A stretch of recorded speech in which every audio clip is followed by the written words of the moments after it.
خود پیدل ہی جا رہے ہیں. بتایا خلیفہ راشد اسے کہتے ہیں جو اسلام کی عظمت کے لیے جب لشکر کو روانہ کرے تو خود پیدل چل رہا ہو. دور تک چھوڑنے آئے، ہدایات دی. اب آپ کا تدبر کا فائدہ دیکھیں. جیسے ہی لشکر اسامہ مدینہ شریف سے نکلا، قریب کے جو قبائل منصوبہ بندی کر رہے تھے اسلام کے خلاف سازشوں پہ منافقین تیز ہو گئے. جس وقت انہوں نے حضرت اسامہ بن زید کا جھنڈا اور مسلمانوں کی زبان پہ اللہ اکبر کی صدائیں اور چمکتی ہوئی تلواریں دیکھی، انہوں نے کہا کہ یہ مسلمان اتنے مضبوط ہیں. ابھی آقا علیہ الصلوۃ والسلام کا وصال ہوا تو یہ جہاد کے لیے اتنی دور جا رہے ہیں. وہ سارے کے سارے قبائل، وہ منافقین جو سازشیں کر رہے تھے، حضرت ابوبکر صدیق کے ایک فیصلے سے ساری سازشیں آرام سے بیٹھ گئیں اور سارے کے سارے لوگ دوبارہ پھر سے اسلام کی عظمتوں کو دل سے مان کر مسلمانوں کے ساتھ شامل ہو گئے. حضرت ابوبکر صدیق رضی اللہ تعالیٰ عنہ کا خلافت راشدہ کے قیام میں یہ خوبصورت کردار ہے کہ آپ نے بر وقت فیصلہ کیا. یاد رکھیے بہت سے فیصلے ایسے ہوتے ہیں جو بر وقت نہ ہو تو قوم بعد میں کئی صدیوں تک بھگتتی ہے. اور اس کا آپ نے اپنی آنکھوں سے دیکھا ہماری حکومتوں کے فیصلے، جس میں تقسیم بنگال بھی ہے اور جس میں کارگل جیسے معاملات بھی ہیں. دانشمند لیڈر وہ ہوتا ہے جو بر وقت فیصلہ کر کے پوری قوم کی عزت اور عظمت کو سربلند کر دیتا ہے. حضرت ابوبکر صدیق رضی اللہ تعالیٰ عنہ کی زندگی کو آج کے حکمرانوں کو پڑھنا چاہیے. آپ نے نبی کریم صلی اللہ تعالیٰ علیہ وسلم کے حکم سے ایک لمحے کے لیے بھی بالائے طاق نہیں کیا. فرمایا میرے آقا کا حکم ہے لشکر اسامہ روانہ ہو کے رہے. وہ سارے فتنے دب گئے، اسلام کی عظمتیں پھر بلند ہو گئی. اور جتنے مرتدین تھے بڑے بڑے سردار آپ کے اس مدبرانہ فیصلے سے وہ سارے کے سارے جھاگ کی طرح بیٹھ گئے. فتنہ اور انتشار ختم ہوا. اب کچھ لوگ ایسے بھی تھے جنہوں نے انکار کر دیا ہم زکوٰۃ نہیں دیں گے. آپ نے خلافت راشدہ کی بنیاد رکھی اور زکوٰۃ کے نظام کو مضبوط رکھا. یہ جملہ غور سے سنے، جس ملک کی معیشت کمزور ہوگی وہ غربت کی سطح سے گرتے گرتے ایک وقت آئے گا کہ لوگ زندگی کی بنیادی ضروریات سے معروف ہو جائیں گے. کسی بھی سوسائٹی کے اندر جب اکنامیکل ڈیولپمنٹ ہوتی ہے تو اکنامیکل ڈیولپمنٹ سے سوشل ڈیولپمنٹ ہوتی ہے، سوشل ڈیولپمنٹ سے ہیومن ڈیولپمنٹ ہوتی ہے. اگر اکنامیکل ڈیولپمنٹ نہ ہو، معیشت مستحکم نہ ہو تو پھر کیا ہوگا؟ جرائم کے دروازے کھلیں گے، قتل و غارت ہوگا، لوگ ایک دوسرے سے موبائل چھینیں گے. لیکن جب مستحکم معیشت ہوگی، اکنامیکل ویلیوز کو مضبوط بنیادوں پہ جب کھڑا کریں گے تو اکنامیکل ڈیولپمنٹ سے سوشل ڈیولپمنٹ ہوگی، معاشرہ خوشحال ہوگا، لوگوں کو ترقیاں ملیں گی. سوشل ڈیولپمنٹ ہوگی تو ہیومن ڈیولپمنٹ ہوگی، انسانیت کی فلاح ہوگی، ایک فلاحی ریاست کا قیام ہوگا. حضرت ابوبکر صدیق رضی اللہ تعالیٰ عنہ نے ایسی فلاحی ریاست کو قائم کیا. آپ نے فرمایا جو ایک رسی بھی میرے آقا کے دور میں دیتا تھا، ایک روایت میں ہے آپ نے فرمایا اگر ایک بکری کا بچہ بھی سرکار کے دور میں جو دیتا تھا، اگر اب وہ زکوٰۃ سے انکار کرے گا ابوبکر اس کے خلاف جہاد کرے گا. اب آپ سے اتنی گزارش کی گئی، آپ کیسے جہاد کریں گے؟ کیونکہ سرکار نے فرمایا جس نے کہا لا الہ الا اللہ اس نے اپنے خون اور اپنی عزت اور جان کو محفوظ کر دیا. تو یہ کلمہ پڑھتے ہیں، یہ جملہ سننے والا ہے، یہ کلمہ پڑھتے ہیں، کلمہ کو ہے، اور آپ کہتے ہیں میں جہاد کروں گا. فرمایا جو نماز میں اور زکوٰۃ میں، جو کلمے میں اور زکوٰۃ میں فرق کرے گا وہ بکر اس کے خلاف جہاد کرے گا. پتہ چلا ارکان اسلام میں تمام چیزوں کو ماننا ضروری ہے، عقائد اسلامیہ میں سب چیزوں کو ماننا ضروری ہے. حضرت ابوبکر صدیق رضی اللہ عنہ کی جب یہ آواز بلند ہوئی کہ ہم منکرین زکوٰۃ کے خلاف جہاد کریں گے، وہ سارے منکرین بھی فوراً تائب ہوتے ہیں اور اپنی اپنی زکاتیں دے کر بیت المال میں جمع فرما دیتے ہیں. خلافت راشدہ کے قیام میں حضرت ابوبکر صدیق رضی اللہ عنہ کا یہ خوبصورت کردار. اور یاد رکھیے جہاں ایسے لوگوں نے سر اٹھائے وہاں جھوٹے نبیوں نے بھی سر اٹھائے. نظریات اور عقائد جب مضبوط ہوں تو لوگ پھر مستقل بنیادوں پر کھڑے ہوتے ہیں۔ کسی بھی قوم کے فنڈامنٹل بلیف، کسی بھی قوم کے بنیادی عقائد و نظریات جب تک مضبوط نہ ہوں گے وہ قوم تشکیل میں مبتلا رہے گی۔ میرا ایجوکیشن سے تعلق ہے، میں روزانہ مختلف ڈفرینٹ ایجوکیشنسٹ سے ملتا ہوں، اور میں آج کے دور کے اندر ڈفرینٹ لوگوں کو اسی اعتبار سے دیکھ رہا ہوں، وہ نظریات میں کمزور ہو گئے، اپنے عقائد اور اپنے بیلیف میں کمزور ہو گئے۔ اس کی وجہ کمزوری کی یہ ہے وہ ان پاک ہستیوں کے ذکر سے معلوم ہو گئے۔ آج نہ ہمارے سلیبس میں ان پاک لوگوں کا ذکر ہے، نہ آج اس انداز میں ان پاک ہستیوں کا ذکر کیا جاتا ہے، جس کی وجہ سے آج ایک نوجوان اللہ اس کے رسول کی اس محبت سے دور ہوتا گیا۔ علامہ اقبال نے کہا تھا، اے مسلمان اپنے جذبوں کو جوان رکھنا اور پاک ہستیوں کے ذکر کو کبھی چھوڑنا نہ۔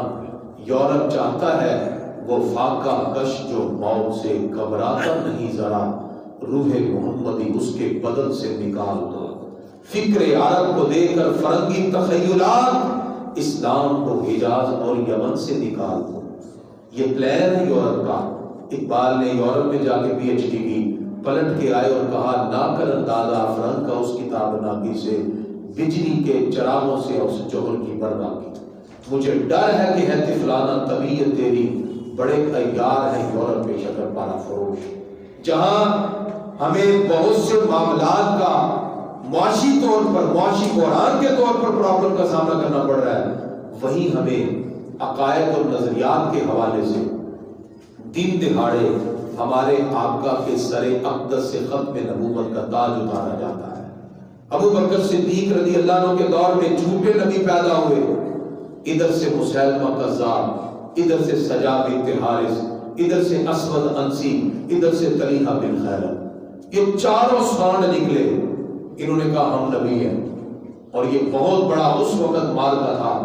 حضرت ابو بکر صدیق رضی اللہ تعالیٰ عنہ نے ملک شام پر لڑتے ہوئے حضرت خالد بن ولید کو واپس بلایا۔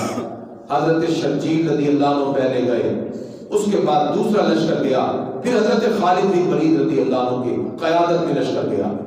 یہ جو جھوٹے نبی تھے، ان میں ایک مسیلمہ کذاب اور سجا بنت حارث عورت تھی، ان دونوں نے نکاح کر لیا۔ 40,000 اپنے ماننے والوں کو لے کر یہ آئے۔ کتنے جی؟ 40,000 جھوٹے نبی کو ماننے والے۔ حضرت ابو بکر صدیق رضی اللہ عنہ کے حکم پر جنگ یمامہ ہوئی۔ یمامہ کے میدان میں 1200 سے زیادہ صحابہ شہید ہو گئے۔ عقیدہ ختم نبوت کی حفاظت کے لیے 1200 سے زیادہ، جن میں 750 حافظ قرآن صحابہ تھے۔ مجھے بتائیے وہ عقیدہ کتنا اہم ہوگا جس عقیدے کے لیے صحابہ کرام نے 1200 صحابہ نے اپنی جانیں پیش کر دی۔ آپ جانتے ہیں کہ سرکار کے دور میں کتنی جنگیں ہوئی، کتنے غزوات ہوئے۔ آقا علیہ الصلوۃ والسلام جس میں خود شریک ہوئے، ان غزوات کی تعداد ہے 27۔ کتنی ہے جی؟ ہمارے آقا جس میں خود بنفس نفی شریک ہوئے، آج جہاد کو بھی کرٹیسائز کیا جاتا ہے۔ اور ٹوٹل جو جنگیں ہوئی جو ہمارے آقا نے اپنے دور میں سرایا بھیجے، ان کی تعداد تقریباً 86 ہے، 87 کے قریب جنگیں ہوئی ہیں ٹوٹل۔ اور ان تمام جنگوں میں جتنے صحابہ شہید ہوئے ان کی تعداد کتنی ہے؟ 269، تقریباً 269 کے قریب۔ 300 سے کم ہے اور 270 کے قریب ہے جو ٹوٹل شہید ہوئے۔ ہمارے آقا کی پوری زندگی کی 86 جنگوں میں 269 صحابہ شہید ہوئے۔ عقیدہ ختم نبوت کی حفاظت میں 1200 صحابہ شہید ہوئے۔ کتنا اہم عقیدہ ہے۔ ابو بکر صدیق رضی اللہ عنہ کے دور میں آپ نے عقیدہ ختم نبوت پہ پیرا کیا اور کہا کہ اس محاذ پہ لڑا جائے۔ ادھر سے مسیلمہ کذاب کو جہنم واصل حضرت واشی نے کیا، سجا بنت حارث بھاگ گئی، بعد میں اس نے کلمہ پڑھ کے یہ بھی مسلمان ہو گئی۔ ادھر سے جھوٹا نبی طلیحہ بن خیلد یہ بھی بھاگ گیا، اور بعد میں طلیحہ بن خیلد بھی مسلمان ہو گیا۔ اور جو اسود انسی تھا، اس نے نبوت کا دعویٰ کیا، یہ نشے میں دھت تھا، فیروز دہلوی نے اس کو قتل کیا اور اس کو جہنم حاصل کیا۔ مسیلمہ کذاب بھی مرا، اسود انسی جھوٹا نبی فیروز دہلوی نے ان کو قتل کیا، سجاد بنت حارث بھاگ گئی، بعد میں کلمہ پڑھ کے مسلمان ہوئی، اور طلحہ بن خیلد بھی بھاگ گیا، بعد میں یہ بھی کلمہ پڑھ کے مسلمان ہو گیا اور توبہ کر گیا۔ اس سے پتہ کیا چلا؟ حضرت ابوبکر صدیق رضی اللہ تعالیٰ عنہ نے خلافت راشدہ کی بنیاد میں صرف لوگوں کو معاشی ترقی نہیں دی بلکہ مذہبی ترقی دی۔ کسی ملک کی بنیادی دو سرحدیں ہوتی ہیں، ایک جغرافیائی، ایک نظریاتی۔ ہمارے ملک کی جغرافیائی سرحد کیا ہے؟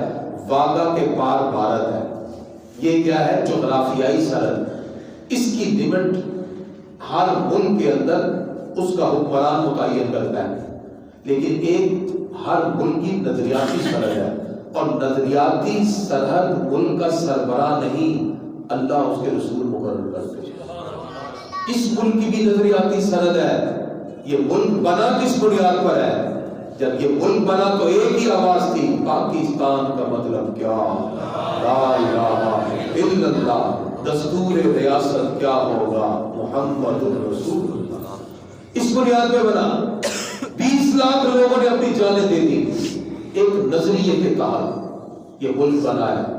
اس لیے حضرت ابوبکر صدیق رضی اللہ تعالیٰ کا جو کردار خلافت راشدہ میں رہا وہ بڑا عظیم ہے۔ آپ نے جہاں معاشی ترقی کے لیے اقدام کیے وہاں لوگوں کو مذہبی طور پر بھی مضبوط کیا۔ جتنے جھوٹے نبی مدعیان ختم نبوت، جنہوں نے مدعیان نبوت جتنے بھی تھے ان کا کلا کما کر کے آپ نے ختم نبوت کے پرچم کو بلند فرما دیا۔ حضرت ابوبکر صدیق رضی اللہ تعالیٰ عنہ نے ایک منظم نظام حکومت دیا ہے۔ آپ نے عرب کے علاقوں کو صوبوں میں تقسیم کیا۔ یہ جملہ غور سے سنیں، جتنے عاملین زکوٰۃ تھے، گورنمنٹ کے جو لوگ تھے، حضرت ابوبکر صدیق ان کے لیے باقاعدہ تربیت کا اہتمام کرتے، باقاعدہ طور پر ان کو درس قرآن دیا جاتا، درس حدیث دیا جاتا۔ مجھے بتائیے ہمارے جو وزراء ہیں ان کو کتنے دیر بعد درس قرآن دیا جاتا ہے؟ ان کی تربیت کا کیا اہتمام ہے؟ ہر شاخ پہ الو بیٹھا ہے، انجام گلستان کیا ہوگا؟ پورا ملک اجڑ گیا ہے، کوئی ایک بھی ادارہ آپ کو نہیں ملے گا جو کہیں جی میں صحیح طور پر چل رہا ہوں۔ کرپشن حد سے بڑھ گئی۔ حضرت ابوبکر صدیق نے فرمایا ہم نے ان کو وزیر بنایا ہے، عامل بنایا ہے، آپ ان کی تربیت کا خود اہتمام کرتے، ان کو اللہ کا قرآن سکھاتے، ان کو حدیث مصطفیٰ بتاتے، ان کو نظام چلانے کا طریقہ بتاتے، پھر ان کے اوپر آپ نے حکام کی نگرانی کے لیے بندے لگائے۔ اور میں دیکھو یہ کام کیسا کرتے ہیں، ملک میں امن و امان اور شاہراہوں کی حفاظت کے لیے آپ نے خوبصورت کام کیا، اور لوگوں کو دیکھا کہ مالی انتظام میں کوئی گورنمنٹ کا پیسہ تو نہیں کھا رہا، پورا نظام بنایا۔ اور حضرت ابوبکر صدیق رضی اللہ عنہ اس سارے نظام کی خود اپنے طور پر سپرگیر فرماتے، خود نگرانی فرماتے۔ یہ وہ منظم نظام حکومت تھا جس کی بنیادیں حضرت ابوبکر صدیق نے رکھی۔ ان بنیادوں پر فاروق اعظم چلے، پھر دنیا بھر میں اسلام کا شاہراہ ہوا، ہر طرف رسول اللہ صلی اللہ علیہ وسلم کے دین کی بہاریں ہیں۔ حضرت ابوبکر صدیق رضی اللہ تعالیٰ عنہ نے ایک محکمہ افتاء قائم کیا جس کے اندر اجلہ صحابہ کو رکھا۔ یہ جملہ ذرا آپ دل تھام کے سنیے گا۔ آج آپ دیکھیں صرف اسلامی نظریاتی کونسل بنی ہے، پارلیمنٹ کے انڈر ہے، وہ جو سفارشات بھیجیں پارلیمنٹ کے بعد ٹائم ہو تو سن لیتی، وہ کہتے ہیں ہمارے پاس ٹائم نہیں ہے۔ یہ سفارشات کا حال ہوتا ہے۔ حالانکہ حضرت ابوبکر صدیق نے کہا ہمارے فیصلے کرنے کے لیے محکمہ افتاء ہوگا، مسئلہ ان سے پوچھا جائے گا، اور ان میں اس محکمہ افتاء میں کس کو رکھا؟ حضرت عمر فاروق رضی اللہ عنہ، حضرت عثمان غنی رضی اللہ عنہ، حضرت مولا کائنات علی المرتضی شیر خدا کرم اللہ وجہہ الکریم، حضرت عبد الرحمن بن عوف رضی اللہ عنہ، حضرت ابی بن کعب رضی اللہ عنہ، حضرت معاذ بن جبل رضی اللہ عنہ۔ فرمائے ان سے مسئلہ پوچھا جائے۔ آپ جانتے ہیں کہ پچھلے دنوں ایک عورت نے تنسیخ نکاح کے اگلے دن دوسرا نکاح کر دیا عدت گزارے بغیر۔ اب مجھے بتائیے قرآن و سنت کی صریح مخالفت ہو، یہاں کس کا راج چل رہا ہے؟ ایک عجیب سسٹم ہے، یعنی جس کی لاٹھی اس کی بھینس۔ حضرت ابوبکر صدیق فرماتے ہیں نظامی حکومت ایسے نہیں چلتا، فرمایا یہ مجلس شورا ہے جو فیصلہ ان کا ہوگا، یہ محکمہ افتاء ہے جو دین کے مسئلے میں یہ بتائیں گے، اسی کے مطابق عمل کیا جائے اور ریاست پھر آگے بڑھتی ہے، اسلامی ریاست پھر اللہ کی برکتوں اور رحمتوں کا مستحق ہو جاتی ہے۔ حضرت ابوبکر صدیق رضی اللہ تعالیٰ عنہ نے اشاعت اسلام میں ایک عظیم کردار ادا کیا۔ عراق، حدود شام، بڑے بڑے لوگوں کو آپ نے متعین کیا اور کہا کہ ان کو تبلیغ کرو، جا کے لوگوں کے وفد بنا کے بھیجے اور اسلام کی اشاعت ہوئی، اور آپ کی اشاعت کی وجہ سے بہت سے لوگ حلقہ بگوش اسلام ہوئے۔ پھر اس کے ساتھ ساتھ اسلامی مملکت کی توسیع ہوئی، روم اور ایران تک اسلام پہنچا، اور پھر علوم کی ترقی ہوئی۔ آپ کے دور میں علم الانصاب، اسماء الرجال کی ابتدا ہوئی، علم حدیث، علم فقہ اور علم تفسیر کی ابتدا ہوئی۔ حضرت ابوبکر صدیق رضی اللہ تعالیٰ عنہ وہ عظیم خلیفہ راشد ہیں، جب آپ نے دیکھا جنگ یمامہ میں 750 حافظ قرآن سے صحابہ شہید ہوئے، فرمایا کہ قرآن مجید لوگوں کے سینوں میں محفوظ ہے، اس کو کتاب کی صورت میں جمع کیا جائے، قیامت تک قرآن پڑھا جائے گا، اس کا ثواب اللہ حضرت ابوبکر صدیق کو عطا فرمائے گا۔ جمع و تدوین قرآن میں آپ کا کردار، آپ نے مشورہ دیا اور آپ کو مختلف لوگوں نے مشاورت دی، اور حضرت ابوبکر صدیق رضی اللہ عنہ اس نتیجے پر پہنچے قرآن پاک کے چند پارے ایک صحابی کے پاس، چند پارے کسی کے پاس لکھے ہوئے موجود تھے، لیکن اکٹھا نہیں تھا، یہ نہیں کہ ریٹن میں تھا، نہیں تھا تو صحیح لیکن الگ الگ تھے، باقی سینوں میں محفوظ تھا۔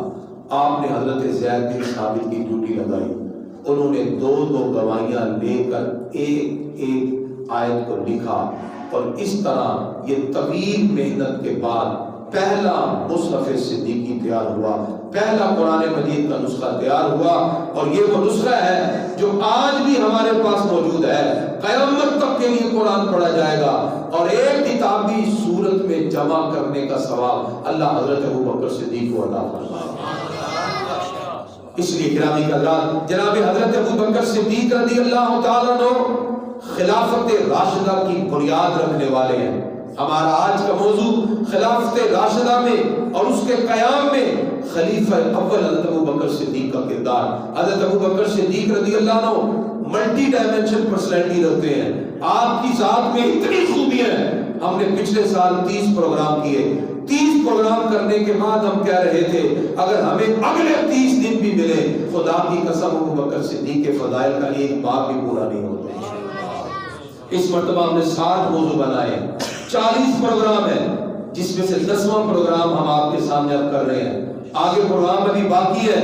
الحمدللہ حضرت ابوبکر صدیق رضی اللہ تعالیٰ عنہ اللہ نے آپ کو اتنی خوبیاں عطا کی، کیونکہ محبوب خدا کے منظور نظر ہوئے، سرکار کے بچپن کے ساتھی، لڑکپن کے ساتھی، جوانی کے ساتھی، اعلان نبوت سے پہلے بھی ساتھ، بعد میں بھی ساتھ، ہر مشکل گھڑی میں کوئی اور نہ ہو تو ابوبکر صدیق سرکار کے ساتھ۔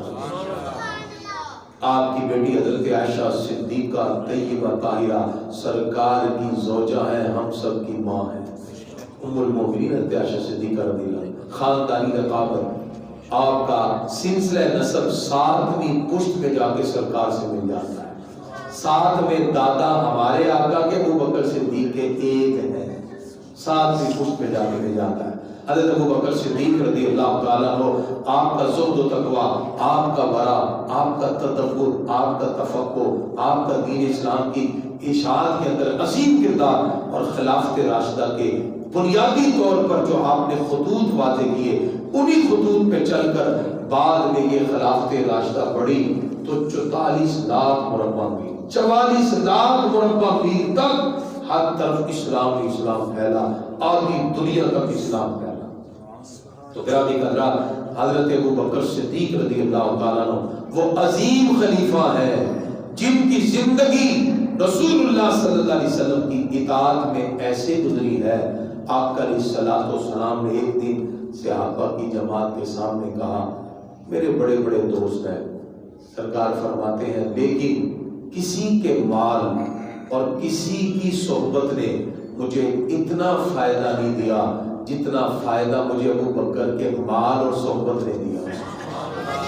آپ کے بڑے بڑے یار ہوں گے، آپ کی بات بڑے بڑے دوست ہوں گے، کوئی ایک ہی ہوگا جو مصیبت میں مثال کھڑا ہوگا، وگرنہ باقی تو کسی مقصد کے لیے۔ سرکار نے یہ صحابہ کے سامنے کہا کہ میرے بڑے بڑے دوست ہیں۔ سرکار فرماتے ہیں جماعت صحابہ میں فرمایا کسی کی صحبت اور مال نے مجھے اتنا فائدہ نہیں دیا جتنا فائدہ مجھے ابو بکر کی صحبت اور مال نے دیا۔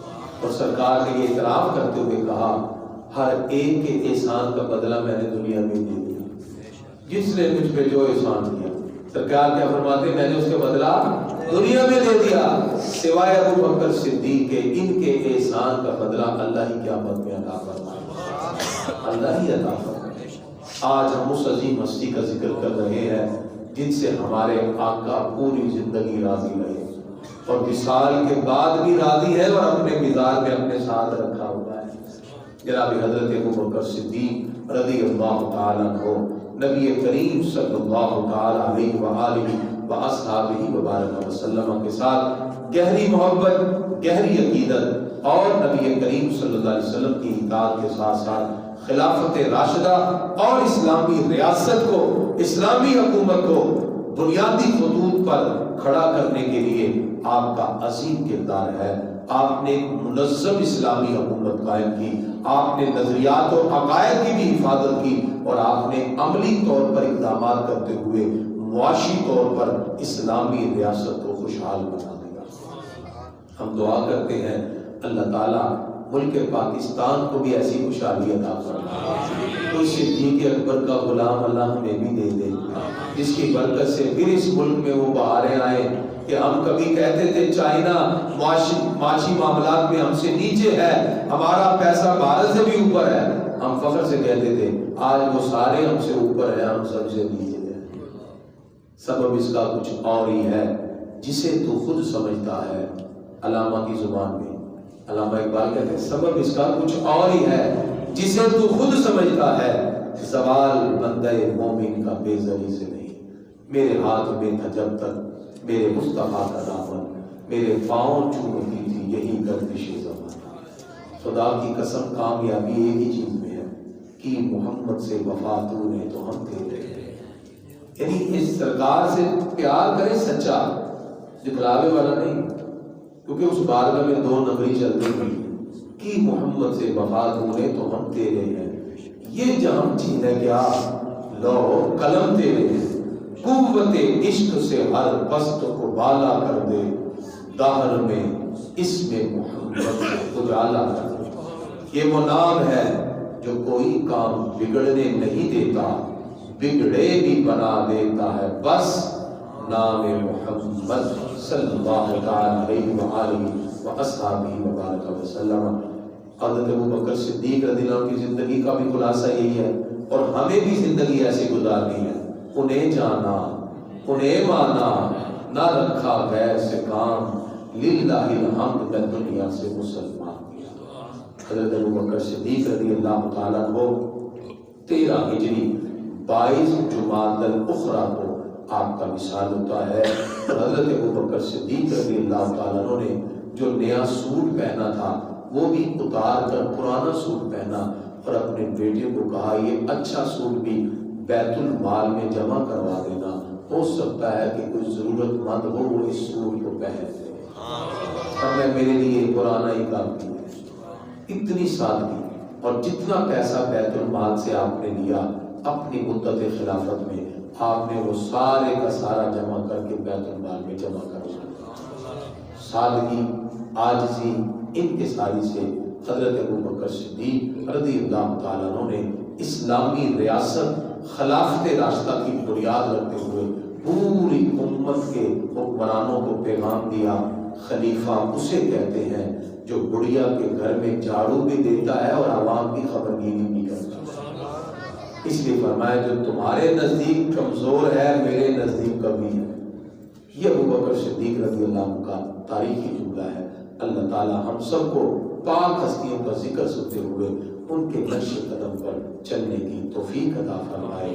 وما علینا الا البلاغ۔